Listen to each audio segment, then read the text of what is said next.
আল্লাহ রাব্বুল আলামিন পৃথিবীতে কোরআনুল কারীম পৃথিবীতে আল্লাহ তাআলা পাঠিয়েছেন। মানুষ মারা যাওয়ার সাথে সাথে 3 দিন আর 40 জন্য আল্লাহ তাআলা কোরআন পাঠান নাই। মানুষ মারা যাবে এই জন্য আল্লাহ তাআলা কোরআন পাঠান নাই। সালাতের জন্য খালি কোরআনুল কারীম পাঠান নাই, হজের জন্য আল্লাহ তাআলা কোরআনুল কারীম পাঠান নাই। আল্লাহ তাআলা কোরআনুল কারীম ঝাড়ফুঁকের জন্য আল্লাহ তাআলা কোরআনুল কারীম পাঠান নাই। আল্লাহ তাআলা পাঠিয়েছেন এই কোরআনুল কারীম মানুষের মাঝে সুবিচার করার জন্য। কিসের জন্য? সুবিচার করার জন্য। আল্লাহ তাআলা অসংখ্য আয়াত সূরা বাকারা থেকে শুরু করে আলী ইমরান, সূরা নিসা, অসংখ্য সূরার মধ্যে আল্লাহ তাআলা অনেক মানুষদেরকে নির্দেশনা দিয়েছেন যে আল্লাহ তাআলা এই কোরআনুল কারীম এমনি এমনি পাঠান নাই। আল্লাহ তাআলা এই কোরআনুল কারীমের মধ্যেই যে মানুষের মাঝে যে সুবিচার হবে, এই সুবিচার মানুষ যদি মানুষের আইন দিয়ে মানুষ সুবিচার করে কোনোদিনও সুবিচার হতে পারে না। আপনি মানুষের আইন দিয়ে সুবিচার করবেন, সুবিচার জীবনে হবে না, অল্প একটু অন্যায় থেকে যাবে। আর সুবিচার যদি মানুষ যদি বিচার করে, মানুষের আইন দিয়ে মানুষ যদি বিচার করে, মনে করবেন ওই বিচারটা এক পক্ষ নালে আর এক পক্ষের উপর চাপিয়ে পড়ে। কথা বলেন ঠিক? কিন্তু কোরআন দিয়ে আপনি যখন সুবিচার করবেন, কোরআন দিয়ে যখন আপনি বিচার করবেন, যেটা অন্যায় সেটা অন্যায় ভোগ করতে হবে, যেটা ন্যায় সেটা ন্যায়ের কাছে চলবে। আল্লাহ রাব্বুল আলামিন সূরাতুল আলী ইমরান 3 নম্বর সূরাতুল আলী ইমরানের 105 নম্বর আয়াতের মধ্যে আল্লাহ রাব্বুল আলামিন বলেন, ইন্না আনজালনা ইলাইকাল কিতাব বিল হাক্কি লিতাহকুমা বাইনান নাস। ইন্না আনজালনা, নিশ্চয় আমি কিতাব পাঠিয়ে দিয়েছি। আনজালনা ইলাইকাল কিতাব, আমি কিতাব মানুষের মানে পাঠিয়ে দিয়েছি। এই কিতাব এমনি এমনি পাঠিয়ে দেই নাই। লিতাহকুমা বাইনান নাস, মানুষের কাছে কোরআন দিয়ে বিচার করবে। এই কোরআন দিয়ে বিচার করবে। কোরআন দিয়ে যদি বিচার করে সেই বিচারটা হবে সুবিচার। বলেন সুবহানাল্লাহ। লিতাহকুমা বাইনান নাস, কোরআন আমি মানুষ মারা যাবে 40 জন্য কোরআন পাঠাইনি। মানুষ সালাত আদায় করবে এই জন্য কোরআন আমি পাঠাই নাই। কোরআন পাঠিয়েছি মানুষের জন্য সুবিচার করার জন্য আমি কোরআন পাঠিয়েছি। বিমা আরাকাল্লাহ, আল্লাহ রাব্বুল আলামিন বলেন যেটা দিয়ে তুমি সুবিচার মানুষের মাঝে করবে। সূরাতুন নাহলের 90 নম্বর আয়াতের মধ্যে আল্লাহ রাব্বুল আলামিন বলেন, ইন্নাল্লাহা ইয়া'মুরু বিল আদল, আর তোমরা যখন মানুষের কাজে সুবিচার করবে, ইনসাফ করবে, ন্যায় বিচার প্রতিষ্ঠিত করবে। বিল আদল, আদল শব্দ অর্থ হচ্ছে ন্যায় বিচার করবে, সুবিচার করবে। কোটে থেকে ঘর থেকে শুরু করে সংসদ পর্যন্ত তুমি কোরআন দিয়ে বিচার করবে। কোরআন দিয়ে যদি তুমি বিচার করতে পারো তাহলে ওই বিচারটা হবে সুবিচার। নয়তো কোরআন দিয়ে যদি বিচার তুমি না করো সে বিচারটা সুবিচার হবে না। তাহলে সংসদ থেকে শুরু করে রান্নাঘর পর্যন্ত যদি সুবিচার পেতে হয় মুসলমান, তাহলে আপনাকে কোরআন দিয়ে সুবিচার করতে হবে, কোরআন দিয়ে বিচার করতে হবে, তাই আপনি সুবিচার পাবেন। নয়তো সুবিচারের আশা আপনি করতে পারেন না। কথা বলেন ঠিক কিনা?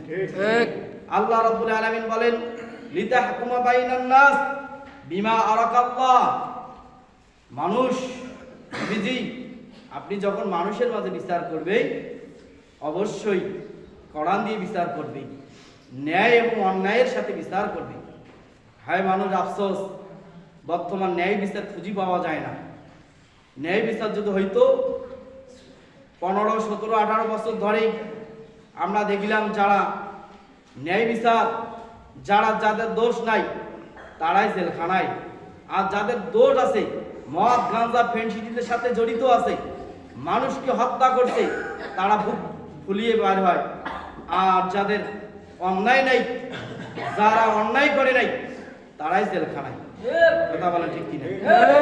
যদি কোরআন দিয়ে বিচার হইতো তাহলে যে মানুষগুলো অন্যায় করে নাই তারাই পৃথিবীতে থাকতো, আর যারাই অন্যায় করতো তারাই জেলখানার মধ্যে থাকতো।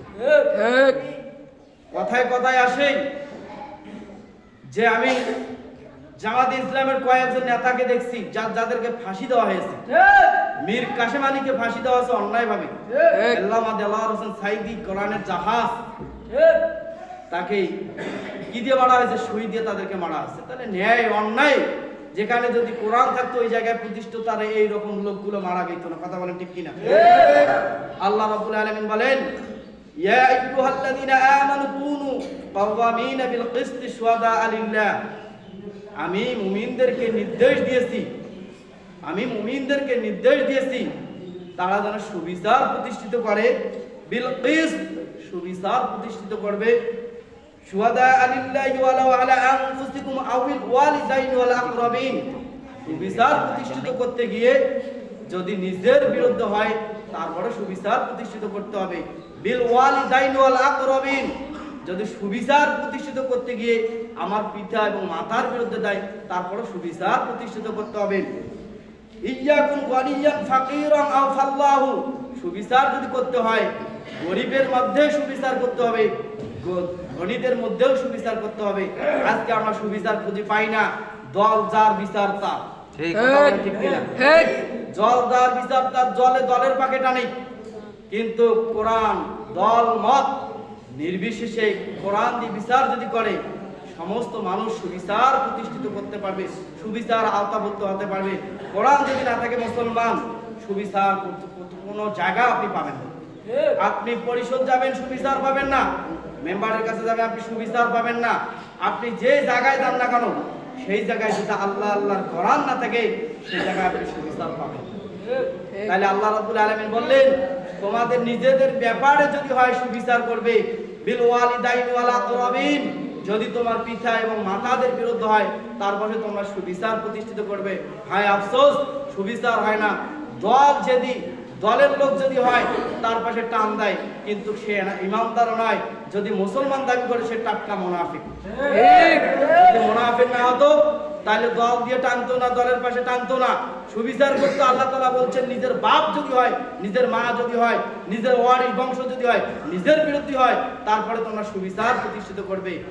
আল্লাহ রাব্বুল আলামিন বলেন, লা তাকতুমুশ শাহাদা, তুমি পৃথিবীতে গোপন করলা, সাক্ষীকে গোপন করলা, সত্যকে গোপন করলা, মিথ্যাকে আশ্রয় দিলা। পৃথিবীতে মানুষের কাছে তুমি আশ্রয় দিয়েছো, কিয়ামতের ময়দানে তুমি ছাড় পাবা না। সেখানে আল্লাহ রাব্বুল আলামিন তোমাকে ধরবে। পৃথিবীতে 5-7 বছর ক্ষমতায় থাকার একটি আপনি আশ্রয় নিচ্ছেন, অন্যায়ের আশ্রয় নিচ্ছেন, দলের আশ্রয় নিচ্ছেন, কিন্তু আপনাকে মরা লাগবেই। মরার পরে আপনার আল্লাহ রাব্বুল আলামিন বলছেন সেখানে আর রেহাই পাবে না। পৃথিবীতে মানুষের কাছে বাঁচিয়ে গেল, টাকা পয়সা 10,000 টাকা মানুষের কাছে পকেটে ঢুকিয়ে দিয়ে অন্যায় যেখানে রায় দেওয়ার কথা ছিল, সুবিচার রায় দেওয়ার কথা ছিল আপনাকে অন্যায় রায়ের পক্ষে, যেখানে সুবিচার করার কথা ছিল আপনি 10,000 টাকার কারণে সুবিচার করলেন না, অন্যায়ের পক্ষে আপনি রায় দিলেন না, আপনি ন্যায়ের পক্ষে রায় দিলেন। কিন্তু পৃথিবীতে আপনি এতটুকুই টাকার কারণে বেঁচে গেল, কিন্তু কিয়ামতের ময়দানে সে বাঁচবে না, আল্লাহ তাআলার কাছে সুবিচার করবেই আল্লাহ। তাইলে সুবিচার। আর আল্লাহ রাব্বুল আলামিন বলেন, ফালা তাত্তাবিউ হাওয়া আন তা'দিলু, আর বিচারকগণ যারা বিচারক হবেন, আল্লাহ রাব্বুল আলামিন বিচারকগণ, তোমরা যখন মানুষের মাঝে বিচার করবে ঘরে বেশি বিচার করিও না, পেছে বিচার করিও না। যে মানুষ যে কোয়ালিটি বুঝতে পারে সেই কোয়ালিটি তোমরা বিচার করো। বিচারকে তোমরা ঘুরিয়ে পেঁচিয়ে বিচার করো না। সাধারণ মানুষের কাছে যখন বিচার হয়, যখন সাধারণ মানুষ সোজা বিচার করতে সোজা বিচার মানুষ বুঝে, যখন বিচারকগণ ঘুরে পেঁচে বিচার করে দলের কারণে, অন্যায়ের কারণে, ঘুরে পেঁচে 10,000 টাকার কারণে, 5,000 টাকার কারণে ঘুরে পেঁচে বিচার করে, আল্লাহ তাআলা রাব্বুল আলামিন নিষেধ করে দিয়েছেন। যে আল্লাহ তাআলা বলছেন, ফালা তাত্তাবিউ হাওয়া আন তা'দিলু, বিচারকগণ তোমরা ঘরে পেঁচে বিচার করিও না, ঘুরে পেঁচে বিচার করিও না, তোমরা সোজা বিচার করো।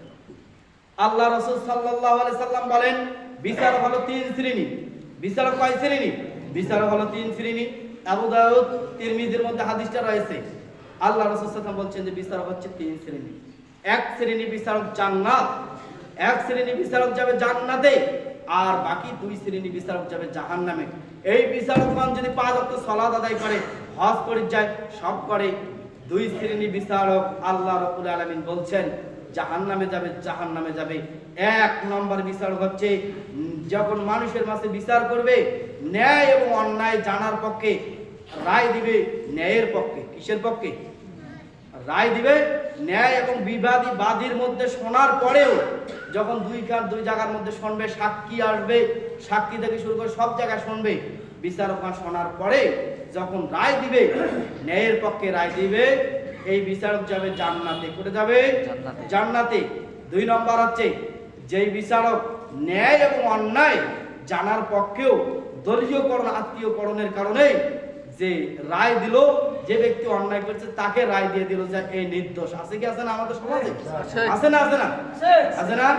আজ থেকে 16 বছর আগে যে যখন বিচার হইতো, জেলখানার মধ্যে যখন যে হাইকোর্ট, সুপ্রিম কোর্টে যখন বিচার হইতো, ন্যায় বিচার পাওয়ার কথা ছিল। ন্যায় বিচার নাই বলতেই নেই। উকিল দাঁড়িয়ে দিছে 10,000 5,000 টাকা ঢুকাই দিছে পকেটে, অন্যায়ের পক্ষে রায় হয়ে গেছে, কিন্তু ন্যায়ের পক্ষে রায় হয়নি। ন্যায়ের টাকা নেই। কি নাই? মামু নাই। মামু বুঝেন? টাকা নেই। টাকা নাই থাকার কারণে যেই ব্যক্তিটা মানুষকে হত্যা করলো, খুন করলো, 10 লাখ 5 লাখ টাকার কারণে সে বেরিয়ে আসিল।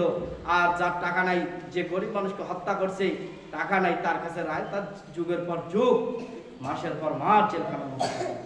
আছে কি আছে না? আছে। তারপরে 2 শ্রেণীর বিচারক অন্যায় এবং ন্যায় অন্যায় জানার পক্ষে রায় দিল অন্যায়ের পক্ষে। 3 নম্বর বিচারক, যেই বিচারক অজ্ঞতা, দলীয়করণ, আত্মীয়করণের বিচারক হয়েছে, দলীয়করণ, আত্মীয়করণে ক্ষমতা পাইছে, এর জ্ঞান নাই, বিচার বুদ্ধি নাই, এর একটুকু জ্ঞান নাই, বাংলা থেকে শুরু করে আরবি থেকে শুরু করে কোনো জ্ঞান নেই, এই বিচারক যাবে জাহান্নাম। ওটা যাবে। আছে কি আছে না? আছে কি আছে না? কথা বলেন না কেন? আছে না? এমন বিচারক আছে, অজ্ঞতা, জ্ঞান নাই, বুদ্ধি নাই, কোরআন হাদিস নাই, কিচ্ছু নেই, তার কাছে পাওয়া যাবে না। সেই বিচারক জাহান্নামে যাবে। আল্লাহ রাসূল সাল্লাল্লাহু আলাইহি ওয়াসাল্লাম বলছেন, কিয়ামতের ময়দানে 7 শ্রেণীর মানুষ আল্লাহ রাব্বুল আলামিনের আরশের নিচে থাকবে। 7 শ্রেণীর মানুষ আল্লাহ রাব্বুল আলামিনের আরশের নিচে থাকবে। ইমামুল আদিল, ন্যায়পরায়ণ শাসক। ন্যায়পরায়ণ যে জায়গায় বিচার হবে, ন্যায়পরায়ণ যদি বিচার হয়, কিয়ামতের ময়দানে আল্লাহ রাব্বুল আলামিন এই মানুষকে আল্লাহ তাআলা আরশের নিচে দিবেন।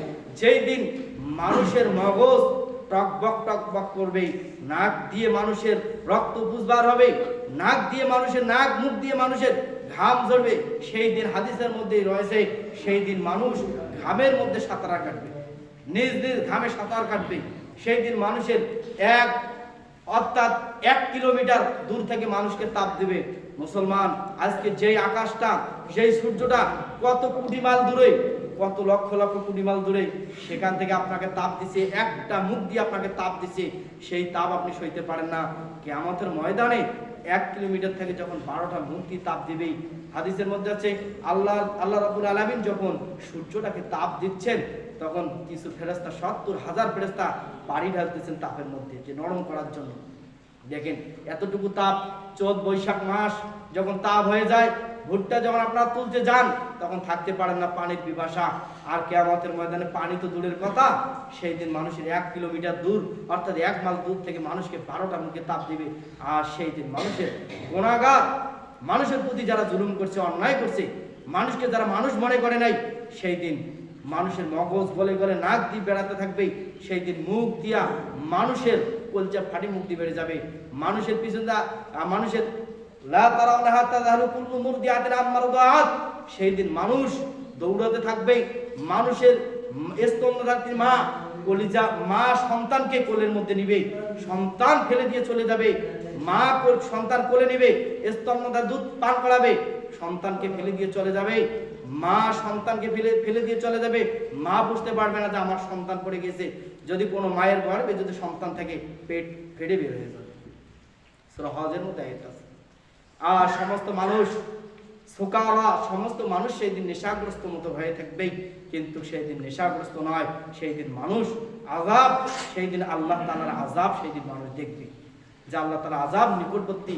আর আযাবের গর্জন শুনতে পারবে মানুষ, আর মানুষ নেশাগ্রস্ত হয়ে পড়বে, কিন্তু মানুষ সেই দিন নেশাগ্রস্ত হয়ে থাকবে না। তাহলে দেখেন কত বড়। তাহলে আপনি সুবিচার করেন, যদি আপনি সুবিচার করেন। আল্লাহ রাব্বুল আলামিন বলেন ইন্নাল্লাহা ইউহিব্বুল্লাযীনা ইয়াকতুলুন। আল্লাহ রাব্বুল আলামিন বলেন যে ব্যক্তি মানুষের কাছে সুবিচার করলো এই মানুষটাকে আমি আল্লাহ রাব্বুল আলামিন ভালোবাসি। সুবহানাল্লাহ। যে ব্যক্তি মানুষের মাঝে সুবিচার করলে, অন্যায় করলে না সুবিচার করলে, আর সেই মানুষটা কি হবে আল্লাহ তাআলা নিজেই ভালো। সূরা বাকারার মধ্যে আয়াত আছে। তাহলে আমি মনে করি যে কোরআন দিয়ে যদি বিচার হয় এই বিচার দুইবার করার মতো কোনো সুযোগ আছে কি? আছে? কোরআন দিয়ে বিচার হলে প্রত্যেকটা মানুষে মানবে। আর কোরআন ছাড়া বিচার কোনোদিনও সুষ্ঠু হবে না, ন্যায়ও হবে না, অন্যায়ও হবে না। কোন পর্যায়ে যাবে আমি নিজেই বুঝি পাই না। কি যে যাইছে যে খুদি বিচার যদি কোরআন থাকে তাহলে হবে। আর সাক্ষী যদি থাকে, আরেকটা আয়াতুল্লাহ তাকতুমু শাহাদা, সাক্ষীগণ যে ব্যক্তি অন্যায়ের পক্ষে সাক্ষী দিল সে ব্যক্তি কবিরা গুনাহ করবে। আল্লাহ রাসূল বলতে মহা পাপ করবে। যে ব্যক্তি অন্যায়ের পক্ষে সাক্ষী দিল, ন্যায় জানার পক্ষে, আমি একটা দিন ওই জায়গায় মারামারি হচ্ছে, আমি এই জায়গা থেকে এই জায়গায় আছি, কিন্তু আমাকে সাক্ষী করলো, আমি দেখিনি ওটাতে কি হইলো, কাকে প্রথমে মারলো আমি দেখিনি, কিন্তু আমাকে সাক্ষী করলো, আমি আসলাম। অর্থাৎ সাক্ষী যে আমাকে কাছে আমার যারা র্যাং, আমি আসলাম, আসি বললাম যে এইটা হয়েছে, কিন্তু আমি দেখি নেই। এই মিথ্যা সাক্ষ্য যে আপনি দিলেন আপনি কবিরা গুনাহ করলেন। আর এই মিথ্যা সাক্ষ্যর কারণে যে ব্যক্তিটা অন্যায় করে নাই, ন্যায় অন্যায় চাপিয়ে দেওয়া হলো এই আপনি সাক্ষীটা দেওয়ার কারণে। সাক্ষীটা যে আপনি দিলেন এই সাক্ষীর কারণে আপনি কবিরা গুনাহ করলেন। কবিরা গুনাহ তো শিরক করলেন। আর কবিরা গুনাহ আল্লাহ তাআলা মাফ করেন না যতক্ষণ পর্যন্ত আপনি আল্লাহর কাছে তওবা করবেন। তাহলে ভাই যে যেখানে থাকেন না কেন, যদি কোনো জায়গায় সাক্ষী দিতে হয় ন্যায় এবং অন্যায় জানার পক্ষে আপনি সাক্ষী দিবেন।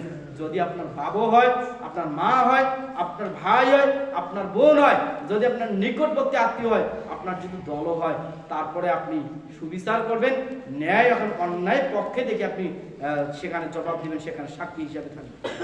যদি আপনি সেখানে না থাকেন, যদি দেখা যায় অন্যায় যে জায়গায় অন্যায় হচ্ছে আপনাকে নিয়েছে 2000-3000 টাকা ঢুকিয়ে দিয়েছে পকেটের মধ্যেই, আর আপনি ওই জায়গায় গেলেন যে অন্যায়ের পক্ষে সাক্ষী দিলেন, এই কবিরা গুনাহ করলেন। দুনিয়াতে 10,000 টাকা কয়দিন কেন? 10 দিন কেন? কিন্তু মরার পর আপনার কি হবে জানেন? জাহান্নাম থাকবে। আল্লাহ রাব্বুল আলামিন সূরাতুল মুলকের মধ্যে বলছেন, কিয়ামতের মধ্যে অনেক কয়েকটা সূরার মধ্যে বলছেন যারা অন্যায়ের পক্ষে রায় দিল, অন্যায় সাক্ষী দিল, কিয়ামতের ময়দানে আল্লাহ তাআলা শুধু ও ফাগাল্লু সুম্মাল জাহিমা সাল্লু, শিকল দিয়ে বাঁধবেন, খালি বাঁধবেন না, চুলের মুড়ি ধরবেন, খালি মুড়ি না, আল্লাহ তাআলা সেই দিন এমন বাঁধন বাঁধবেন যে বাঁধবেন আর ছেঁচড়ে হেঁচড়ে নিয়ে যাবেন জাহান্নামে। তাহলে সেটাই করেন না কেন, ভাবি চিন্তে আল্লাহ তাআলা জ্ঞান দিয়েছেন। আল্লাহ তাআলা আপনাকে এত সুন্দর জ্ঞান দিয়েছেন, বুদ্ধি দিয়েছেন, বিবেক শক্তি সবকিছু দিয়েছেন। আপনি ন্যায় এবং অন্যায় জানেন, সেটার মধ্যেই আপনি করবেন। যদি আপনার মা এবং বাবার বিরুদ্ধে হয়, যদি আমার নিজের বিরুদ্ধে হয়, তারপরে আমাকে ওটাই করতে হবে। এইটা হচ্ছে সুবিচার। আর আপনি সুবিচার যদি করেন, তা আমি মনে করি যে ওই বিচারটা দুইবার করার মতো কোনো সুযোগ নেই। আছে সুযোগ? হযরত ওমর রাদিয়াল্লাহু তাআলা আনহু যখন সুবিচার করছেন, নিজের সন্তানকে হত্যা করছে, শুনছেন কি? নিজের সন্তানকেও হত্যা করছেন। নিজের সন্তান সুবিচার করতে গিয়ে নিজের সন্তান মদ পান করছেন। কেউ বলছেন যে নিজের সন্তান মদ পান কারণে তাকে হত্যা করা হয়েছে, কেউ বলছে যে তার সন্তান জিনা করছে। তাহলে যদি যে ব্যক্তি, যে হযরত ওমর রাদিয়াল্লাহু তাআলা আনহু যে অর্ধেক পৃথিবী শাসন করতেন, সেখানে একটি মানুষ অন্যায়ের আশ্রয় পাইছে, এরকম নেতার দরকার আছে কি আছে না? এরকম নেতা যদি থাকতো তাহলে কোনো জায়গায় অন্যায় থাকতো না। পিঠের মধ্যে, ঘাড়ের মধ্যে, দেখেন কেমন নেতা, পিঠের মধ্যে, ঘাড়ের মধ্যে আটার বস্তা, খাদ্যের বস্তা নিয়ে মানুষের মাঝে মাঝে গেছেন, রাতে ঘুমান নাই, মানুষের মাঝে মাঝে দিয়েছেন খাদ্য, মানুষকে পৌঁছে দিয়েছেন। এরকম নেতার দরকার। এরকম নেতা যদি এখন হয়, আমাদের বাংলাদেশটা সোনায় সোহাগা হবে। কথা বলে ঠিক কি? তাহলে হযরত ওমর রাদিয়াল্লাহু তাআলা আনহু সুবিচার করতে গিয়ে তার সন্তানকেই রেহাই দেন নাই, দিয়েছেন রেহাই, তার সন্তানকেও মেরে ফেলছেন। তাহলে সুবিচার করতে গিয়ে কাও দেয়। হযরত ওমর রাদিয়াল্লাহু তাআলা আনহু যখন খলিফা ছিলেন, যখন শাসন করতেন, যখন নেতা ছিলেন, সেই জায়গায় একজন ব্যক্তি কি করছেন, 7 জন মিলে একজনকে খুন করছেন, হত্যা করছেন। 7 জনকে ডাক দিল, 7 জনকে ডাক দিয়ে বলল একজন ব্যক্তিকে খুন করছে 7 জন মিলে। হযরত ওমর রাদিয়াল্লাহু তাআলা আনহু বললেন, ইয়া আইয়ুহাল্লাযিনা আমানু কুতিবা আলাইকুমুল কিসাসু ফিল কতলা, যে ব্যক্তি যাকে হত্যা করা হয়েছে অন্যায়ভাবে তাকে হত্যা করতে হবে। 7 জন মিলে কি একজন হত্যা করছে, হযরত ওমর রাদিয়াল্লাহু আনহু বলছেন 7 জনকে হত্যা করতে হবে। কি করতে হবে? 7 জনকে হত্যা করতে হবে। আজকে যদি হত্যার বিচার থাকতো তাহলে হযরত গোলাম আজম থেকে শুরু করে যাদেরকে ফাঁসি দেওয়া হইতো, আজকে যাদের সাথে যারা জড়িত আছে প্রত্যেকটা হত্যার কার্যকর হতো। কথা বলেন। তাহলে পরবর্তীতে এই আয়াতগুলো আসবে, হত্যার বদলে হত্যা। আল্লাহ রাব্বুল আলামিন বলছেন যে ওয়ামাল্লাম ইয়াহকুম বিমা আনজালাল্লাহু ফাউলাইকা হুমুজ জালিমুন, যে ব্যক্তি কোরআন দিয়ে বিচার করলো না সে ব্যক্তি জালেম, যে ব্যক্তি কোরআন দিয়ে বিচার করলো না সে ব্যক্তি কাফের, যে ব্যক্তি কোরআন দিয়ে বিচার করলো না সে ব্যক্তি ফাসিক। তা আল্লাহ তাআলা সবাইকে বোঝার তৌফিক দান করে দেব। আমাদের ভাইদের সমস্ত যত মুসলমান ভাইরা আছে আমরা সবাই ঐক্যবদ্ধ থাকবো। ইসলামকে আমাদেরকেই রক্ষা করতে হবে। মুসলমানরা আমরা ঐক্যবদ্ধ হব। আমরা যদি মুসলমানরা ঐক্যবদ্ধ হতে পারি, কোন হিন্দু বৌদ্ধ খ্রিস্টান নাসারা আমার দিকে চোখ রাঙে কথা বলতে পারবে না। কথা বলেন ঠিক কিনা? পারবে? 200 কোটি মুসলমান যদি ঐক্যবদ্ধ হই তাহলে আমাদের ইসরায়েল যদি খালি থুতু দেয় ইসরায়েল কিন্তু নিভিয়ে যাবে। কিন্তু 200 কোটি মুসলমান ঐক্যতা নাই। আল্লাহ রাব্বুল আলামিন বলেন যে তোমরা ঐক্যবদ্ধ হও, কিন্তু ঐক্যবদ্ধ নাই। সৌদি আরব আলাদা, কুয়েত কাতার আলাদা, বাংলাদেশ আলাদা, প্রত্যেকটা আলাদা আলাদা। যদি কোটায় মিলেমিশে 200 কোটি মুসলমান ঐক্যবদ্ধ হইতো তাহলে অমুসলিমরা দেখতো যে ঐক্যবদ্ধ হইলে তারা এমনি সোজা হইতো। তাহলে আল্লাহ তাআলা আপনাকে আমাকে বুঝার তৌফিক দান করে দেব। যারা পড়ে আসলেন সুন্নাত নামাজ আদায় করে নেন। ওয়া আখিরু দাওয়ানা আলহামদুলিল্লাহি রাব্বিল আলামিন।